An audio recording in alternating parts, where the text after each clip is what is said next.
ये प्रबोधन 1966 का है, भंते जी का, कि संघ के जो सदस्य हैं वो क्या करते हैं। Meaning of spiritual community. 122वां उनका व्याख्यान है, 122वां नंबर टॉक है उनका, भंते जी का। तो भंते जी कहते हैं इसके अंदर आध्यात्मिक जो हम कहते हैं, आध्यात्मिक, हम जो आध्यात्मिक कुल के, हमारा शपथ क्या है, जब हम दम्भित्र दीक्षा लेते हैं, आपने ली होगी, तो पांचवी प्रतिज्ञा कल बताई थी आदरणीय धर्मचारी बोधि प्रकाश जी ने।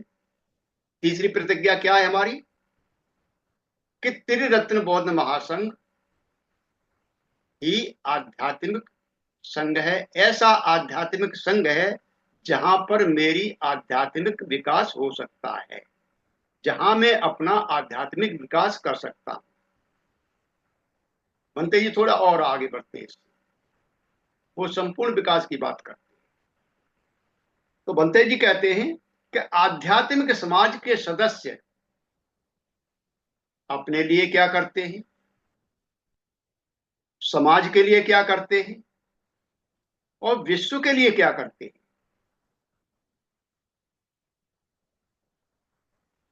सोच सकते हो, बहुत अच्छी तरह से, बहुत सरल शब्दों में बनते जी बताते हैं। तो हम अपने लिए क्या करते हैं, स्वयं के लिए क्या करते हैं। पहली बात तो यह है कि हम अपना व्यक्तिगत आध्यात्मिक आचरण करते हैं। हम जो है अपना व्यक्तिगत आध्यात्मिक आचरण करते हैं, पहली बात है। हम ध्यान करते हैं, नियमित ध्यान होता है, नियमित धम्म अध्ययन होता है, धम्म का अभ्यास भी होता है। हमारी, हम जो है आजीविका जो कमाते हैं वो सम्यक आजीविका होती है हमारी, और हम जो है अपने शीलों का आचरण करते हैं। अधिक गहरी बातें नहीं है, लेकिन हर बात बहुत ही महत्व की है। कोई भी बात ऊपरी नहीं है कि हम करते क्या है। हाँ? ये बातें हम करते हैं, क्या करते हैं, हम ध्यान करते हैं। आध्यात्मिक तो तभी बनेंगे जब ध्यान करेंगे, धम्म अध्ययन करेंगे, धम्म का अभ्यास करेंगे, और सम्यक आजीविका जो बहुत ही महत्वपूर्ण चीज है। क्यों, जैसी आप कमाई करेंगे वैसा ही आपका मन बनता चला जाएगा, वैसा ही आपका फिर जो है परिवार बनेगा, वैसा ही समाज बनेगा। और यही बन रहा है आजकल, आप देख रहे हो चारों तरफ, अपनी तरफ देख लीजिए नजर उठा करके, कि जैसा ही कमाई हो रही है वैसे ही बच्चे बन रहे हैं, और वैसा ही आगे का समाज भी स्थापित हो रहा है। बहुत ही महत्वपूर्ण चीज है। दूसरे, आध्यात्मिक समाज के लोग दूसरों से अपने संबंध विशुद्ध और प्रभारी रूप से आध्यात्मिक स्तर पर स्थापित करते हैं। आध्यात्मिक स्तर पर, आध्यात्मिक आधार पर स्थापित करते हैं। दूसरे शब्दों में क्या करते हैं, वो समान आध्यात्मिक आदर्श के प्रति समान वचनबद्धता हम सभी हैं। भले ही हम ब्रह्मचारी हो गए हों, भले ही आप धम्मित्र हों, भले ही आप उपासक हो, भले ही आप धर्म सहायक हो, लेकिन हमारा आदर्श क्या है, एक ही आदर्श है हमारा, और वो है बुद्ध। हमारा एक ही आदर्श है, वो है बुद्ध। तो हम जो है बुद्ध के लिए ही सभी वचनबद्ध,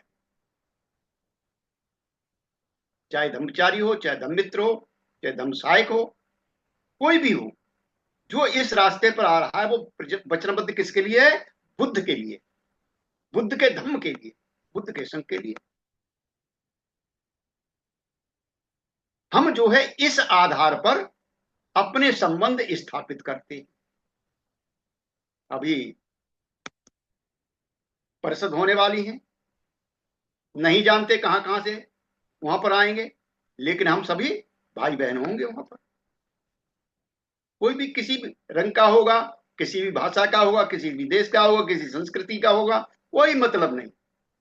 सभी का आदर्श एक है, सभी का आदर्श एक है, और वो बुद्ध है। और उसी बुद्ध की वचनबद्धता की वजह से हम जो है, हमारे वहां पर संबंध जो है प्रगाढ़ होंगे।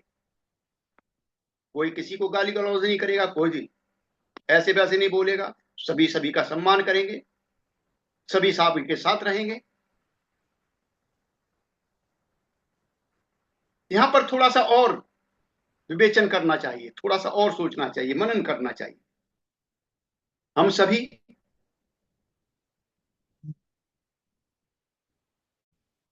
अपने घर में, कार्यालय में, सड़क पर, क्लब में, जगह जगह मिलते जुलते हैं।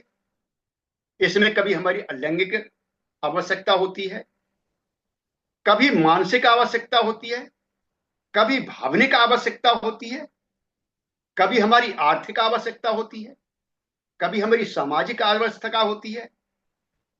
ये विभिन्न प्रकार की हमारी आवश्यकताएं, जो हमारे संबंधों के जो आधार है, जो हमारे संबंधों का जो संबंध जो हमारे बनते हैं, उनका जो आधार है हमारी आवश्यकता है।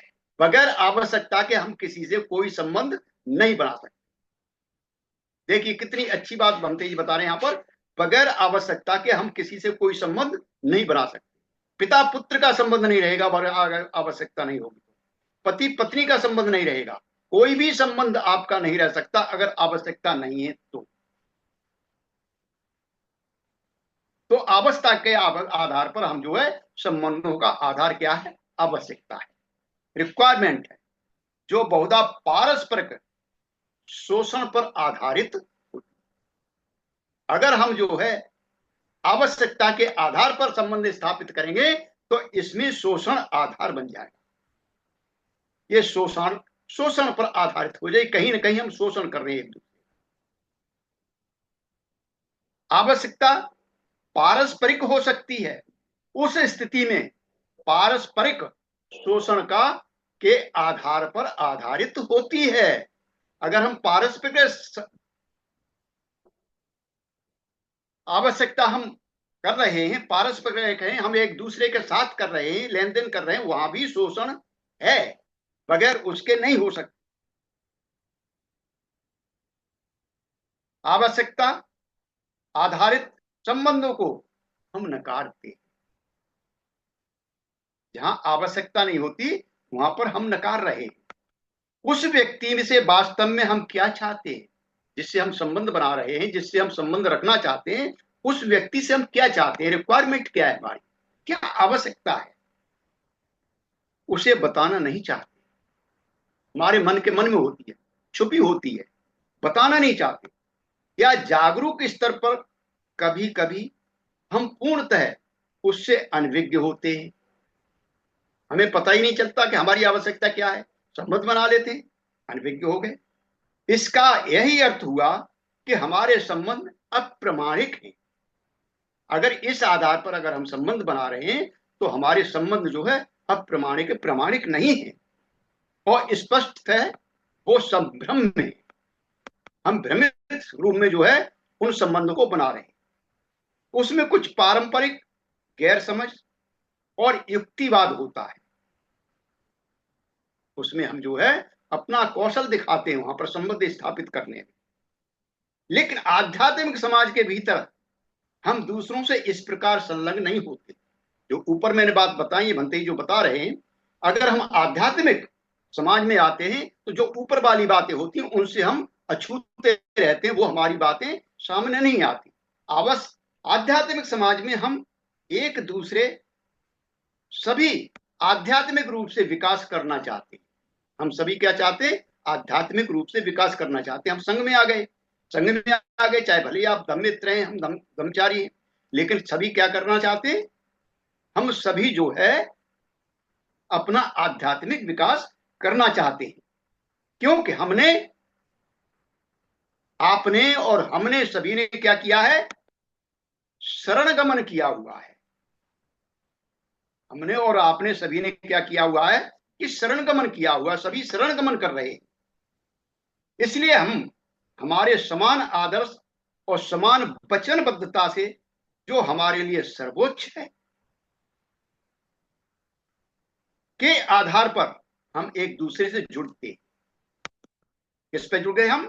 कि जो हमारा शरणगमन है, जो हमारा आदर्श है, हमारा आदर्श समान है, एक है। कौन है? बुद्धत्व की तरफ जाना है, बुद्ध की तरफ जाना है। और क्या है? हम वचनबद्ध हैं कि हमको बुद्ध की तरफ ही जाना है और कोई मेरा आदर्श है ही नहीं। नत्थ में शरणं अयं, बुद्धो में शरणं वरम। मेरा दूसरा कोई शरण स्थल नहीं है, मेरा दूसरा कोई आश्रय नहीं है। मेरा आश्रय कौन है? सिर्फ बुद्ध है। बुद्ध ही मेरा पहला और अंतिम आश्रय है, वही मेरा शरण स्थल है और वहीं पर हम जा रहे हैं। तो यहां पर हमारी जो है वचनबद्धता और जो है आदर्श हमारे समान है और ये सर्वोच्च हैं। और इसी के आधार पर हम जो है एक दूसरे से जुड़ते हैं, एक दूसरे से मिलते हैं, एक दूसरे संबंध स्थापित करते हैं। अगर इस प्रकार हम उनसे संलग्न होते तो हम उन्हें उस प्रकार अनुभव नहीं करते जैसे पहले किया करते। तो ऊपर बातें बताई थी, सामाजिक, आर्थिक, जो हमारी रिक्वायरमेंट है, आवश्यकता के हिसाब से अगर हम संबंध स्थापित करते हैं तो उसमें और इनमें अंतर आ जाता है। वो चीजें यहाँ पर नहीं लागू होती। हम उन्हें उस प्रकार से अनुभव नहीं करते जैसे पहले किया करते थे। हम उन्हें एक आध्यात्मिक जीव के रूप में मालूम करते, महसूस करते। वो भी एक आध्यात्मिक व्यक्ति है और हम भी एक आध्यात्मिक व्यक्ति। आप भी एक आध्यात्मिक जीव हैं और हम भी एक आध्यात्मिक जीव हैं। इस प्रकार से हम महसूस करते हैं। अगर हम दूसरों को आध्यात्मिक जीव की तरह महसूस करते हैं तो फिर स्वयं को भी आध्यात्मिक जीव की तरह महसूस करते हैं। अगर हम औरों को देखते हैं कि ये आध्यात्मिक व्यक्ति हैं तो हम भी अपने को भी महसूस करते हैं कि हम भी आध्यात्मिक व्यक्ति हैं। हम सभी एक दूसरे को आध्यात्मिक जीव की तरह महसूस करते हैं। तब हमारे आध्यात्मिक विकास की गति बढ़ने के साथ साथ हम ज्यादा से ज्यादा यथार्थता और प्रखरता से स्वयं को महसूस करते हैं। हम स्वयं को महसूस करने लगे, सभी एक जैसे हैं। आपको हाँ, सभी एक जैसे हैं। आप भी शरणगमन कर रहे हो, आपका आदर्श वही है, मेरे भी आदर्श वही है। आप भी शरणगमन कर रहे हो, मैं भी शरणगमन कर रहा हूं। तो सभी स्वयं को ही महसूस करने लगते हैं। वहां पर अपने नजदीक आ जाते हैं, हम अपने संपर्क में आ जाते हैं। आध्यात्मिक समाज के संपर्क में सामान्य अर्थों में हम हमारी सर्वोच्च और सर्वश्रेष्ठ अवस्था में होते हैं। बहुधा जब हम अपने जैसे होने के बारे में कहते हैं, अर्थात अपनी बुरी अवस्था के बारे में कहते हैं, अपनी जो खराब अवस्था है उसके बारे में कहते हैं, जिसे हम जाने देना चाहते हैं, जिसको हम छोड़ देना चाहते हैं, उसे स्वीकार नहीं करना चाहते। लेकिन स्वयं में से सर्वोच्च निकालने के अर्थ से भी इसे लिया जा सकता है। अगर हम अपनी कमजोरियों को एक्सेप्ट करेंगे तो हमारे अंदर जो सर्वोच्च है, जो अच्छाई है, वो निकल के आएगी। लेकिन हम उसको निकालना नहीं चाहते, अपनी बुराइयों को, अपनी कमजोरियों को हम निकालना नहीं चाहते। बहुधा ये कमजोरियां, ये बुरी अवस्था की तुलना में इनकी अभिव्यक्ति के अवसर होते ही नहीं। हम इनको अवसर ही नहीं देते अभिव्यक्त करने के, निकालने के, प्रकट करने के। आध्यात्मिक समाज में हम अपनी सर्वश्रेष्ठ और आवश्यकता अनुसार सबसे बुरी अवस्था में हो सकते हैं। लेकिन जो कुछ भी हो, हम समग्र रूप से संपूर्ण अवस्था में होते हैं। यहाँ पर जब हम आध्यात्मिक समाज में आते हैं, आध्यात्मिकता में आते हैं, तो हम अपने पूर्ण रूप से हम जो है अपने संपर्क में होते हैं, अपनी पूर्ण संपूर्ण अवस्था में होते हैं। यदि हमारे सर्वसाधारण जीवन के संदर्भ में कहा जाए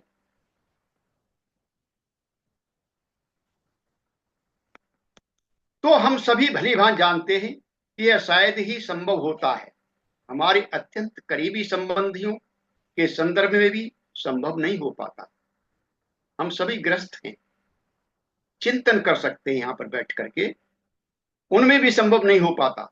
शायद माता पिता, पति पत्नी, करीबी मित्रों के बारे में कुछ विशिष्ट विषयों पर परिस्थिति अनुसार सच्चे अर्थों में हम नहीं रह पाते।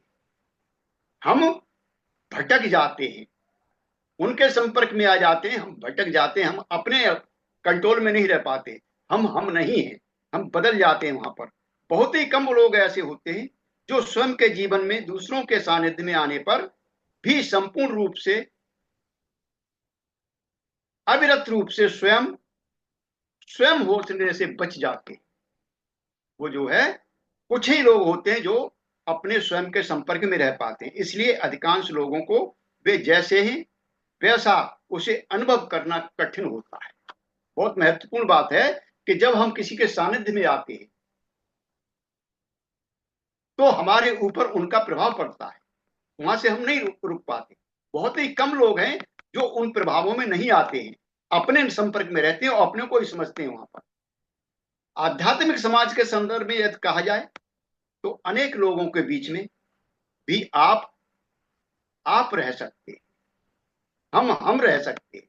कितने भी लोग आ जाएं हमारे, बुद्ध के आसपास दुनिया आती थी लेकिन बुद्ध स्वयं में रहते थे। बाबा साहब ने दुनिया देखी लेकिन जो उनके मन में चल रहा था वो अपने संपर्क में आए और अपना काम करते चले गए। बनते जी ने पूरा लगभग विश्व घूमा है, जितना हम नहीं जानते भारत को वो जानते हैं, लेकिन वो अपने संपर्क में रहे। हम अपने संपर्क में नहीं रह पाते। आप ध्यान में देख सकते हैं कि हम जो है यहाँ पर बैठे होते, मन हमारा कहीं पड़ा रहता है, किसी के संपर्क में पड़ा रहता है, कहीं ना कहीं हमारे संबंध स्थापित होते रहते।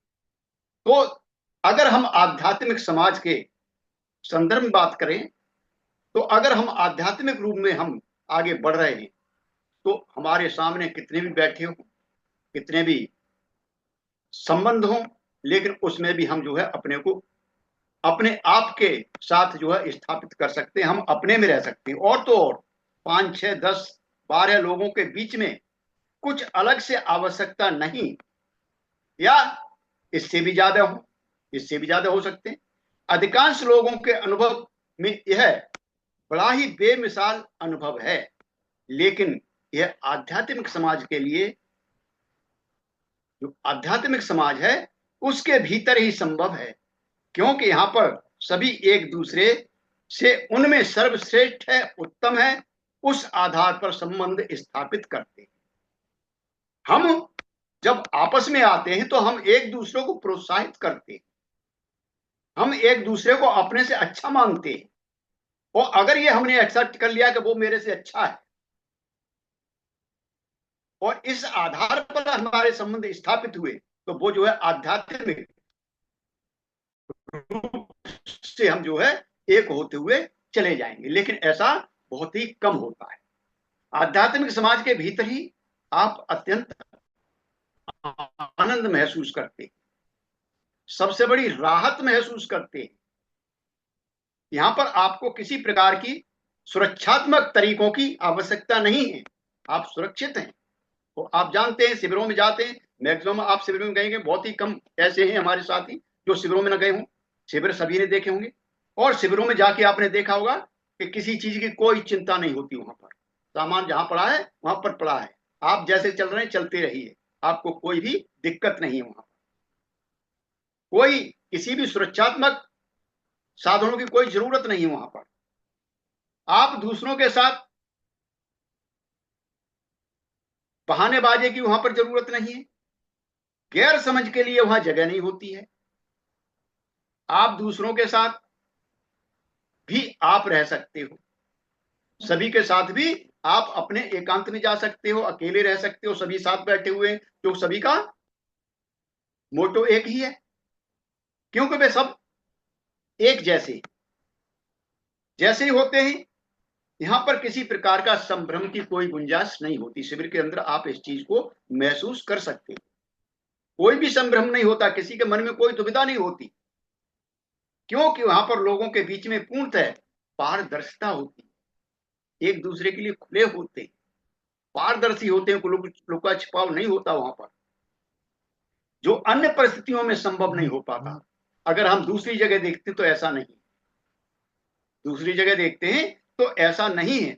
इस प्रकार आप आध्यात्मिक समाज का सक्रिय सदस्य बनकर स्वयं के लिए बहुत कुछ कर पाते हैं, वैसे यहां पर दूसरे प्रकार के सदस्य होने की गुंजाइश नहीं रहती।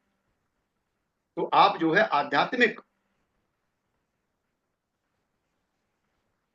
आध्यात्मिक समाज के सक्रिय सदस्य बन के अपने लिए बहुत कुछ कर सकते हैं, जहां जो दूसरे समाज में आपकी ऐसी गुंजाइश नहीं है, वहां पर ऐसा काम नहीं हो सकता। आध्यात्मिक समाज के एक दूसरे के लिए क्या करते हैं? जो आध्यात्मिक समाज के सदस्य हैं वो एक दूसरे के लिए क्या करते हैं? जितना संभव हो सके एक दूसरे की मदद करते हैं। कल ब्रह्मचारी बोधि प्रकाश जी ने बहुत अच्छी तरह से बताया है कि धम्म दीक्षा में आने वाले व्यक्ति को बताया जाता है एक दूसरे की सहायता करते हैं। और कल बताया था उन्होंने, हम सहायता करते रहते हैं, जहां आवश्यकता होती है एक दूसरे का सहारा बनते रहते हैं, एक दूसरे की मदद करते हैं। वे एक दूसरे को आध्यात्मिक मदद करते हैं, एक दूसरे को प्रोत्साहित करते हैं, ऐसे ध्यान करो, ऐसे ध्यान करो, ऐसे पढ़ो, ऐसे समझो, आध्यात्मिक मदद करते हैं। वे एक दूसरे को मानसिक सपोर्ट देते हैं, मानसिक सहायता करते हैं, आर्थिक सहायता करते हैं, रोजमर्रा जीवन के सभी छोटे मोटे कामों में मदद करते हैं। अगर वास्तव में हमारे अंदर मैत्री स्थापित हो गई है, हम एक दूसरे के मित्र हो गए हैं और हमारे पास कोई काम आ रहा है तो उसे बेझिझक हम जो है पूरा करते हैं, काम किसी का भी। ये है आध्यात्मिक समाज की देन। यहां पर ऐसी दो बातों का पंते जी कह रहे, दो बातों की जिक्र करना चाहूंगा जिनकी आध्यात्मिक समाज के सदस्य एक दूसरे की मदद करते हैं। जैसा आध्यात्मिक समाज के सदस्य एक दूसरे के समान आदर्श और समान वचनबद्धता के आधार पर जुड़े होते हैं। हमारा आदर्श एक ही है, सभी का है या नहीं? एक ही आदर्श है, कौन है? बुद्ध है। और बुद्ध के प्रति हम जो वचनबद्ध हैं, नत्थ में शरणगागी बुद्धों में शरण वरण, उन्हीं के प्रति हम वचनबद्ध हैं। तो सभी का आदर्श एक है, एक ही वचनबद्धता है। लेकिन ऐसा करना बहुत कठिन होता है, कभी कभी कठिन हो जाता है, क्योंकि बहुत बड़ी संख्या में लोग आध्यात्मिक समाज के घटक होते हैं, बहुत बड़ी संख्या में। अभी परिषद होने वाली है, बहुत बड़ी संख्या में होंगे वहां पर, और अलग अलग पृष्ठभूमि से आए हुए होते हैं। वो अलग अलग स्वभाव के होते हैं, अलग अलग दृष्टिकोण वाले होते हैं। उनमें से कुछ लोगों के साथ रहना सरल होता है, लेकिन कुछ लोगों के साथ रहना सरल नहीं होता है। ये आप अनुभव कर सकते हो। बाद में हमें ज्ञात होता है कि कुछ लोगों को हम पसंद नहीं करते, वे घृणास्पद होते हैं, और हम नहीं हमें और ना ही हम उनको छोड़ सकते हैं। हमारे पास यहां पर करने के लिए एक बात होती है कि हम सब साथ साथ कार्य करें, चाहे हमारी उनसे बने या न बने, हमें वो अच्छे लगे ना लगे, लेकिन हमारा एक ही काम है कि हम उनके साथ काम करते रहे, तालमेल बैठा के काम करते रहे, जो कि हमारा आदर्श एक है, वचनबद्धता एक। कभी न कभी हमारे संबंध स्थापित हो ही जाएंगे। फिर इस बात को हमें खोजना होता है। क्या खोजना होता है?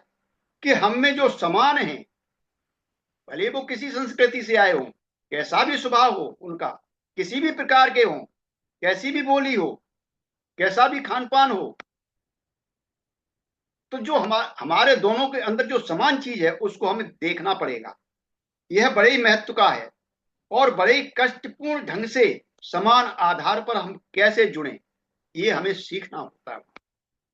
अगर हमने ये तलाश लिया कि हम दोनों के अंदर जो हमारे साथी हैं उनके और मेरे अंदर एक समान आधार क्या है, उसको पकड़ करके हम एक दूसरे से जुड़ सकते हैं और एक दूसरे के साथ जुड़ करके हम एक दूसरे से सीख सकते हैं। इस प्रकार आध्यात्मिक समाज के सदस्य आपसी बैरभाव और संकीर्णता छोड़कर जो हम में समान और श्रेष्ठ है, उस आधार पर जुड़े रहने में एक दूसरे की सहायता करते हैं। हमारी लैंग्वेज अलग हो सकती है, हम समझ नहीं सकते, लेकिन फिर भी हमारा तालमेल बना रहता है, हमारा तालमेल बन जाता है। जिस प्रकार से मैंने देखा है कि एक बच्चा आया, दो बच्चे थे, एक बच्चा हिंदी बोल रहा था और एक बच्चा कोई दूसरी लैंग्वेज बोल रहा था, लेकिन ज्यादा स्पष्टता से दोनों नहीं बोल पा रहे थे। लेकिन एक कह रहा है और दूसरा सुन रहा है, वो हाँ करके वो कह रहा है, वो एक्सेप्ट कर रहा है, वो कह रहा है, वो एक्सेप्ट कर रहा है, और दोनों में बड़ा अच्छा तालमेल बनेगा, दोनों को खेलने लगे। ऐसा तालमेल हमारे अंदर बनना चाहिए। दूसरा, आध्यात्मिक जीवन में वास्तव में कठिन है। आध्यात्मिक जीवन जो है वास्तव में बहुत कठिन है। अकुशल विचारों को निकाल फेंकना और कुशल विचारों का विकास करना इतना सरल नहीं होता। कभी कभी तो हम इससे छुटकारा पाने लगते हैं, अखुता जाते हैं, परेशान हो जाते हैं, अरे इस केसा को वापस कर दूं। कई बार मन में आता है, कहां गिर गया मैं, छुटकारा पाने लगते हैं, चाहते हैं। हमें लगता है कि ढेर सारी दिक्कतें और हम पर ज्यादतियां हो रही हैं। कई साथियों से आपको कुछ आपत्ति हो सकती है, उनसे परेशान हो सकते हो। हम आध्यात्मिक समाज छोड़ना चाहते हैं। जब हम ज्यादा परेशान हो जाते हैं तो हम उसको छोड़ना चाहते हैं, उस समाज को छोड़ना चाहते हैं। ऐसे क्षणों में क्या करना चाहिए? आध्यात्मिक समाज के सदस्य ही एक दूसरे की सहायता करते हैं, एक दूसरे को प्रोत्साहित करते हैं, आधार देते हैं, उत्साह वर्धन करते हैं। शायद यह सबसे बड़ी बात हो सकती है। यही बात जो है बहुत बड़ी हो सकती है। एक दूसरे को आधार देना, एक दूसरे की सहायता करना, एक दूसरे का उत्साहित करना, आगे बढ़ो। जो आध्यात्मिक समाज के एक दूसरे के लिए करते हैं, बहरहाल जब वे बुरी मानसिकता से और कठिनाई में होते हैं। हम अपने संघ के अंदर देख सकते हैं कि हमारे संघ भाई दूसरे संघ भाइयों के लिए कितने दिल से काम करते हैं। वो ये नहीं देखते कि हम क्या करने जा रहे हैं। वो एक भाई के लिए जो हमारे मन के अंदर होती है, हमारे सगे भाई के लिए, वो हमारे अंदर उनके लिए भी होनी चाहिए। हो सकता है कि वे अवसाद की अवस्था में हो, वे उन्हें सहन करते हैं। जब तक धम्म मार्ग पर उनके पैर दृढ़ता पूर्वक स्थिर नहीं होते, जब तक वो धम्म मार्ग पर पूरी तरह स्थापित नहीं हो जाते, तब तक आध्यात्मिक समाज के में ऐसा होता रहना स्वाभाविक होता है। हम अपने को खुद देख सकते हैं कि हम जो पूरी तरह समर्पित हैं या नहीं आध्यात्मिक समाज के लिए। क्या हम आध्यात्मिकता की ओर बढ़ रहे हैं? अपने संपर्क में आ रहे हैं क्या? जब आप ऐसे बुरे दौर से गुजर रहे हैं, तब आध्यात्मिक समय के समाज के लोगों का आपके चारों तरफ होना और आपको दिलासा देना बड़ी राहत पहुंचाने वाली बात है। जब हम सभी तरफ से घिर जाते हैं तो किनको तलाशते हैं? फिर अपने प्रियों को तलाशते हैं। और यहाँ प्रिय कौन है? आध्यात्मिक समाज के सदस्य हैं। वो हर तरह से आपकी सहायता करेंगे, आपको दिलासा पहुंचाएंगे, आपको राहत दिलाएंगे। वहां पर वे सभी दिल से अपने आपके आध्यात्मिक जीवन की बेहतरी चाहते हैं, आपकी खुशहाली चाहते हैं, हर तरह से आपको आगे बढ़ाना चाहते हैं। वो छोड़ना नहीं चाहते किसी भी कीमत पर। अंततः आध्यात्मिक समाज के सदस्य विश्व के लिए क्या करते हैं? या तो एक दूसरे के लिए कर लिया, समाज के लिए कर लिया, अपने लिए कर लिया, लेकिन विश्व के लिए क्या करते हैं? सबसे पहली बात यहां पर है कि आध्यात्मिक समाज के सदस्यों ने विश्व के लिए कुछ करना चाहिए, खाली नहीं बैठना चाहिए। इसके लिए वे बाध्य नहीं है, इसके लिए कोई उनको बाध्य नहीं कर सकता। वो बाध्य हैं भी नहीं और ना ही किए जा सकते हैं। वो यहां पर बाध्य करना एक क्रियापद है। अगर चाहे तो बिना किसी दबाव के बिल्कुल स्वतंत्र रूप से कुछ कर सकते हैं, बिना किसी दबाव के कुछ कर सकते हैं। उनके आध्यात्मिक विकास की प्रक्रिया के एक भाग के रूप में वे कुछ कर सकते हैं। इसे हम थोड़े अलग ढंग से रखें, जैसे आध्यात्मिक समाज को इस विश्व में अपने अस्तित्व को सिद्ध करने की कोई आवश्यकता नहीं होती। जो आध्यात्मिक समाज होता है उसे जो है इस विश्व में अपने को स्थापित करने को, अपने दिखाने के लिए, सिद्ध करने के लिए कोई आवश्यकता नहीं है। भगवान बुद्ध ने कब कहा कि मेरी मूर्ति की पूजा करो? भगवान बुद्ध ने कब कहा कि तुम मेरे शिष्य बन जाओ? हाँ, भगवान बुद्ध के पास तो जाते थे और शिष्य बन जाते थे। भगवान बुद्ध ने जितना मना किया, उनकी मूर्ति सबसे ज्यादा भगवान बुद्ध की मिलेंगी संसार के अंदर। बाबा साहब ने कब कहा कि मेरी मूर्ति की पूजा करो, मेरी मूर्ति स्थापित करो?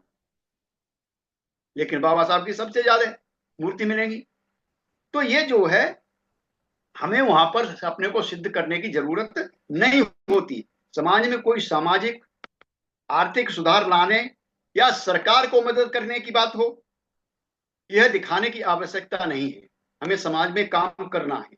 अगर कोई पीड़ित है तो उसकी पीड़ा कैसे दूर हम कर सकते हैं, वो हमें करना है। हमारा अपना डिसीजन होना चाहिए, ना कि हम ये सोचे कि हमें कहीं से ऑर्डर आएगा तब हम करेंगे। ऐसा नहीं होना चाहिए। ये दिखाने की आवश्यकता नहीं होती। भौतिक दृष्टिकोण से यह विश्व के लिए लाभदायक होगा। अगर ऐसा हमने अपना मन बना लिया तो विश्व में बहुत बड़ी क्रांति आ जाएगी। विश्व के अंदर बहुत बड़ी क्रांति आ जाएगी और यह दिखाने की हमें आवश्यकता नहीं पड़ेगी। भाई और बहनों, सामान्य तौर पर आध्यात्मिक समाज के सदस्य विश्व के लिए दो बातें करते हैं। पहला, वे आध्यात्मिक समाज का अस्तित्व बनाए रखते हैं। बहुत बड़ी बात है। आध्यात्मिक समाज का अस्तित्व नहीं होता तो बुद्ध धर्म जो है संसार से मिट गया होता। इसलिए वो जो है अपने आध्यात्मिक अस्तित्व को बनाए रखते हैं। और शायद कोई कहेगा कि इस विश्व में आध्यात्मिक समाज जैसी कोई बात बनाए रखना या आध्यात्मिक जीवन के लिए समर्पित लोगों का होना, यानी कुशल मानसिक अवस्था के विकास के लिए प्रयत्नशील होना है। यानी आध्यात्मिक समाज का जो सदस्य है, अगर वो बनना चाहता है, अगर वो आध्यात्मिक जीवन के लिए समर्पित होना चाहता है, तो उसे जो है अपनी कुशल मानसिक अवस्था को प्रगतिशील करना पड़ेगा, उसे का विकास करना पड़ेगा, तभी वो आगे बढ़ सकता है। यह बड़ी अच्छी बात है। ज्यादा स्वास्थ्य वातावरण के विकास के लिए प्रयत्नशील होना, यह पहली बड़ी बात है, पहली अच्छी बात है कि हम जो है प्रयत्नशील बने रहें। इसके लिए अपने आध्यात्मिक विकास के लिए। आध्यात्मिक विकास कैसे होगा, हमने पहले उसमें बता दिया, पहली लाइन में बता दिया था कि हमें ध्यान करना है नियमित, हमें धम्म अध्ययन करना है नियमित, हमें धम्म का चिंतन करना है नियमित, अभ्यास करना है नियमित। और ये कारोबार हमें बार बार हमें रिपीट करते रहना होगा। हमें नियमितता लानी पड़ेगी इसके अंदर, तो हम आगे बढ़ते हुए चले जाएंगे। दूसरा, आध्यात्मिक समाज के सदस्य आध्यात्मिक समाज और संसार के बीच पुल का काम करते हैं। कभी हम कहते नहीं है कि हमारे मित्र क्या करते हैं, धम्मचारी और धम्म सहायक के बीच में पुल का काम करते हैं। हाँ, तो इसी प्रकार से जो आध्यात्मिक समाज के जो सदस्य हैं, वो संसार के बीच जो है पुल का काम करते हैं, पुल निर्माण करते हैं, पुल बनाते हैं, एक दूसरे से की मदद करते हैं, एक दूसरे से जोड़ने में एक दूसरे की मदद करते हैं। 5-6 सदस्य इकट्ठा होकर विभिन्न प्रकार की गतिविधियों का संचालन करते हैं। अपने अपने केंद्र में आप देख सकते हो, आप अकेले काम नहीं करते हो। यहाँ दिल्ली भी काम कर रहा है केंद्र, तो सभी इकट्ठे हैं यहाँ पर, एक दूसरे को प्रोत्साहित करते रहते हैं और एक दूसरे के साथ संलग्न होकर के काम करते रहते हैं। जो भी जिसको काम दिया जाता है वो वैसा काम करता रहता है और वो अपने मन से भी काम करता रहता है, आगे आगे गतिविधियां संचालित करते रहते हैं, जो अन्य लोगों को कुशल मानसिक अवस्था के विकास और उच्च उत्क्रांति के लिए मदद करते हैं। हम एक दूसरे को प्रोत्साहित करते रहते हैं आगे बढ़ने के लिए। ध्यान वर्ग जाना है, शिविर में जाना है, व्याख्यान देना है, व्याख्यान सुनना है, योगा वर्ग लेते हैं और आपस में संवाद करते हैं। विवाद नहीं करते, संवाद करते हैं, तर्क वितर्क करते हैं, एक दूसरे को प्रोत्साहित करते हुए बड़े प्यार से बातें करते हैं और इन गतिविधियों का हम जो है संचालन करते हैं। अगर हम ऐसा कुछ करते रहे, अगर हम इन बातों पर अमल करते रहे जो भंते जी ने बातें बताई हैं, आध्यात्मिक समाज के सदस्य क्या करते हैं, तो जो बातें हमने बताई हैं यहाँ पर भंते जी के द्वारा ली गई बातों को बताया मैंने, तो इन बातों पर अगर हम अमल करते हैं तो हमारा आध्यात्मिक विकास निश्चित रूप से स्थापित होगा।